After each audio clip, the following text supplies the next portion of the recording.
Hello everyone and welcome to episode 70 of the Blaugrana Everything podcast.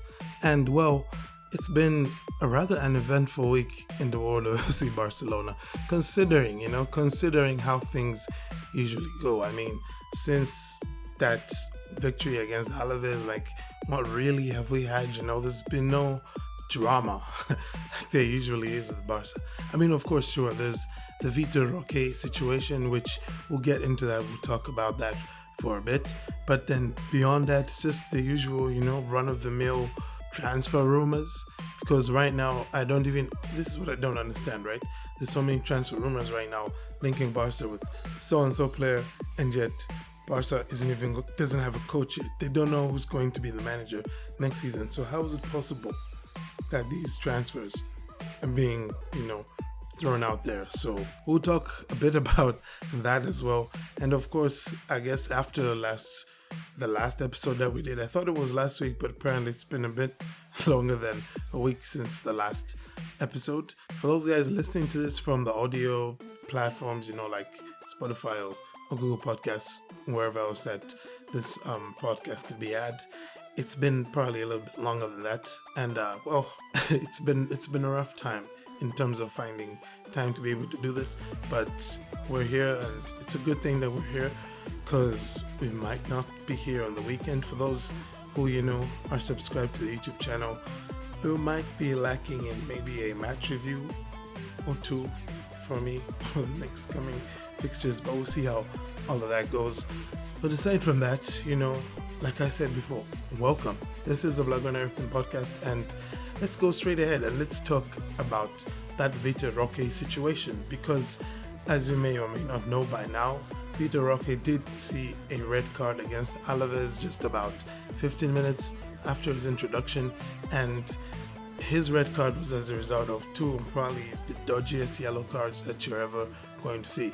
Now, the one that caught everybody's attention between the two yellow cards, surprisingly, was the less dodgy one, the one for the second foul.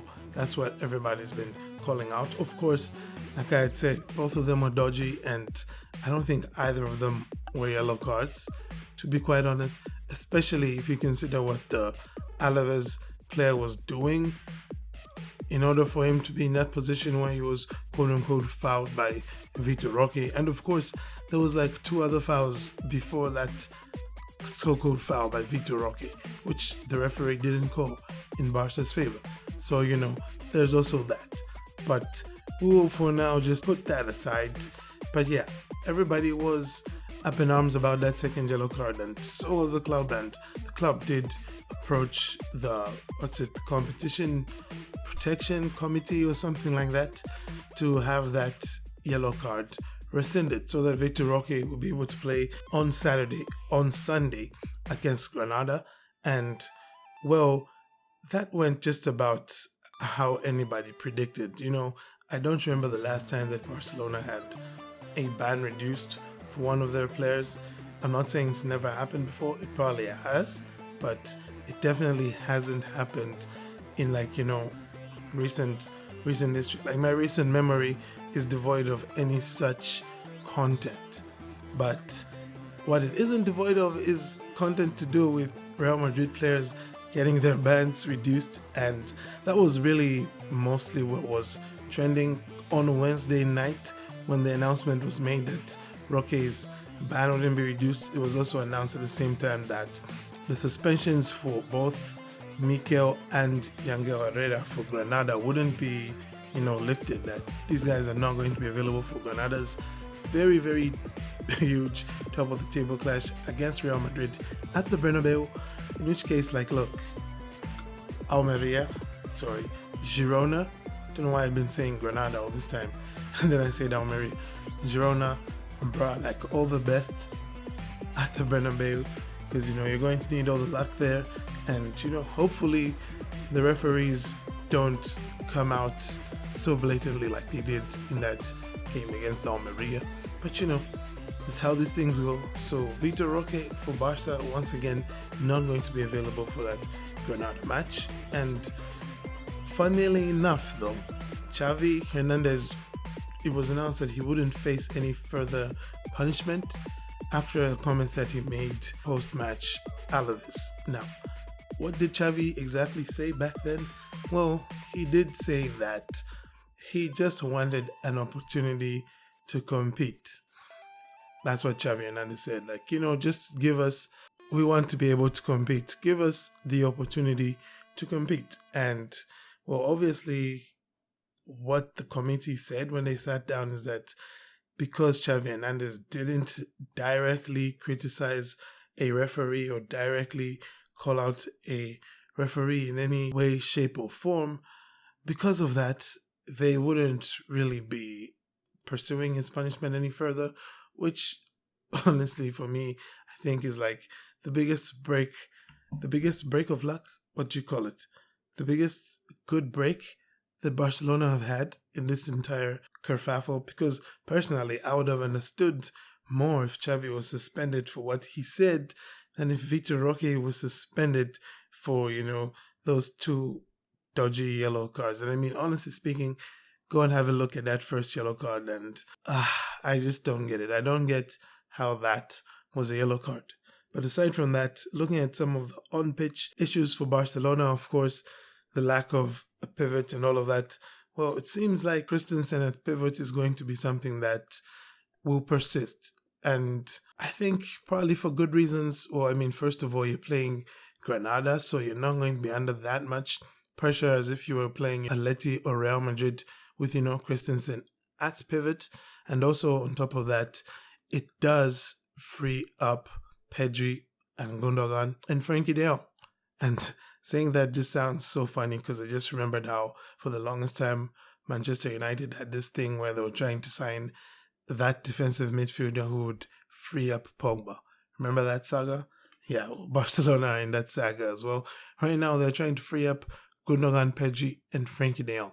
And, well, against opponents like Granada, probably Christensen, I think, is enough to get the job done in that respect. He's going to free them up and he's going to be able to strengthen that back line a little bit, as well as, recycle the ball the way that you want it to be recycled. But beyond that, if you're looking at matches like Napoli, I don't know yet if Christensen is ready to play as the pivot in a match like that one. But hey, that's what these games against Granada and Alaves are for, right? You could say these are to help him get ready so that if he's needed at pivot against Napoli, he'll be able to do it. So we'll see how all of that goes. There isn't really any new headlines in as far as injuries are concerned. I mean, we are expecting to see Ter Stegen and Rafinha maybe back with the squad by the time that Barca have to go to Napoli. But at the moment, the two of them have been seen in training with the squad, so they're training with the rest of the squad. And that's definitely a thumbs up, Having Rafinha back for me is probably more important than having Ter Stegen back. And I'll explain why. Because Rafinha means more rest for Lamine Yamal. And I think Lamine Yamal needs as much rest as he can get. Okay, so preferably I would play Lamine for like maybe 50 to 30 minutes per game the rest of the season. You know what I'm saying? Give him 50 minutes here, give him 30 minutes there. But I wouldn't be putting him on the pitch for the whole 90 like we are seeing right now. And that's the reason for me that Rafinha becomes so important.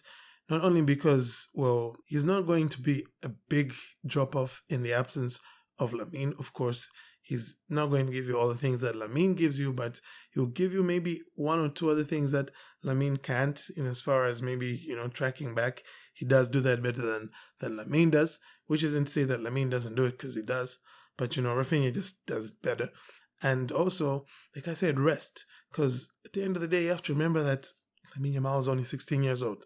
And you can only push a 16-year-old so much before, they break just under the burden, because it's a huge burden to play all of those minutes and to be the guy in a team, taking up all those minutes and having to find those solutions on the pitch and put yourself in situations where the opponent's going to be singling you out for special treatment.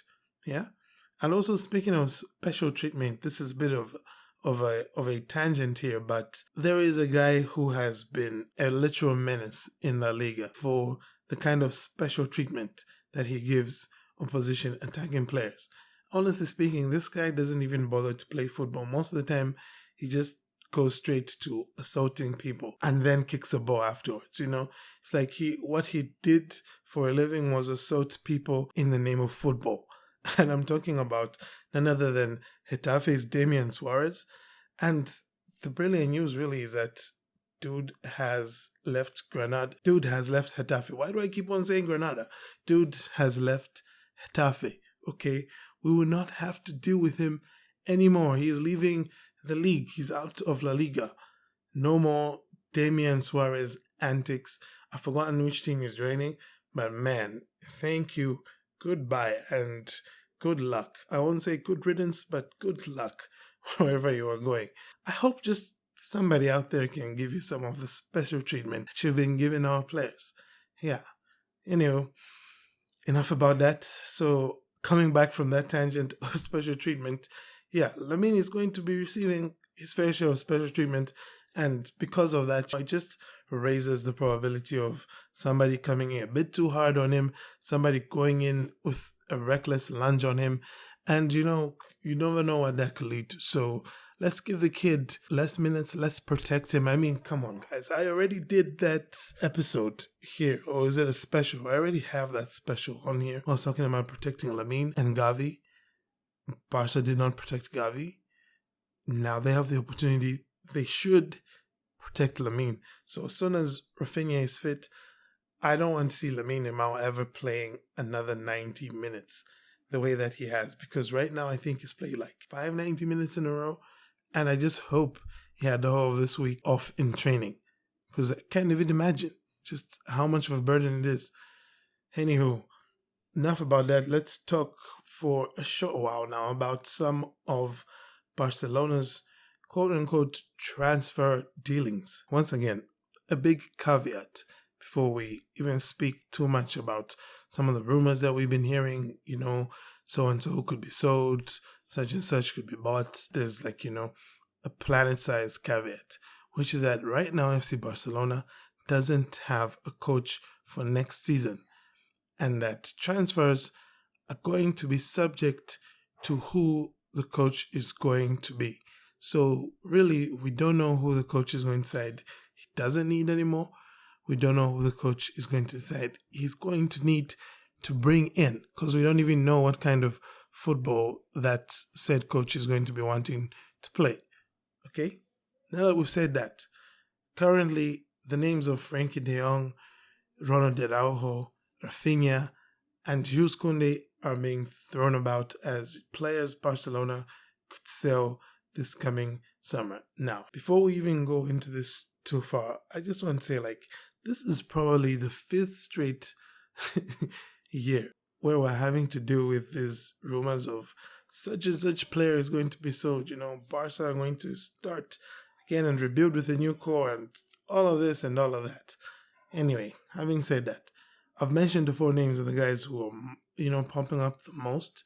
I don't know, who do you think is most disposable? Personally, I would say maybe it's Jules Koundé, because Barcelona's depth at centre back right now is pretty darn good. And next season, when Julian Araujo returns from his loan at Las Palmas, where he's been playing pretty well, I'm pretty sure he's going to go into that conversation for that right back slot. And, should Barcelona sign Joao Cancelo, then that's already 2 right backs who are actual right backs. They'll give you something going forward and coming back, meaning that you don't necessarily have to play Jules Koundé at right back unless you've got an injury crisis. So out of everybody who I have mentioned here, I think Koundé is probably the most disposable. The reason why is simply the emergence of Pau Cubarsí. Had Cubarsí not been as good as he has been so far, probably then we wouldn't even be entertaining the thought of, selling Jules Koundé.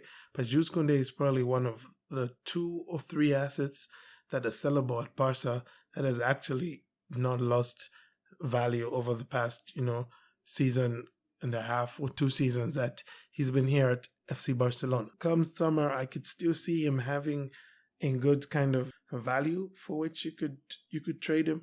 And from my perspective anyway, in my thinking, that's probably the most logical option. There is, of course, the news we did hear that, well, Araujo was ready to leave Barca, he was ready to go to Bayern, but I don't really know if he's going to be eager to leave. One, because whoever the next coach might be could be somebody who Araujo wants to work with. And also, two, Barca right now don't seem to be in the kind of place where they want to sell him. We have seen quite a few reports being thrown out saying, well, kind of like how they were talking about Araujo and Koundé being the partnership for the future. Well, now it's Araujo and Kubarsi. That makes Araujo, for me, I think, close to untouchable, though probably not untouchable. Right now, I think the only properly untouchable players in Barca's squad are Lamine, Gavi, and Pedri. I think everybody else, depending on what the offer is, Barcelona will probably consider the sale. The same could be said probably of Ferran or Fati, one of the two. Yes, I mentioned Ansu Fati. He's still on Barcelona's books. He's still a Barcelona player, still a Barcelona forward.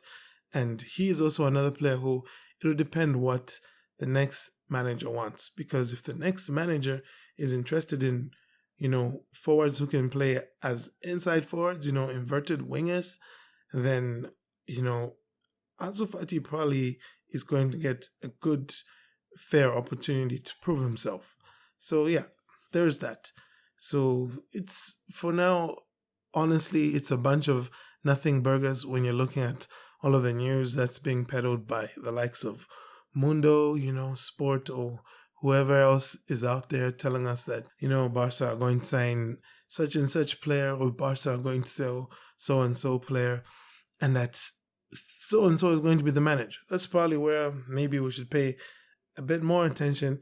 But for now, it seems like there is a bit of a lack of, now there's a bit of division, let's put it that way. There isn't one solitary candidate who has been backed by everybody. And it's believed right now that Deco wants to bring in somebody like Christensen or Nagelsmann, whilst Joan Laporta wants to bring in Hansi Flick. And of course, there is of course Jurgen Klopp, who everybody seems to agree that, yeah, if we can get Jurgen Klopp, we can get Jurgen Klopp. And then comes Gerard Romero, conveniently with a Roma claiming that if there is any team that can convince Jurgen Klopp not to go on a sabbatical, it's FC Barcelona. Which, that's, at some point as a journalist, don't you have to feel shy when you go for a story that seems a bit too convenient?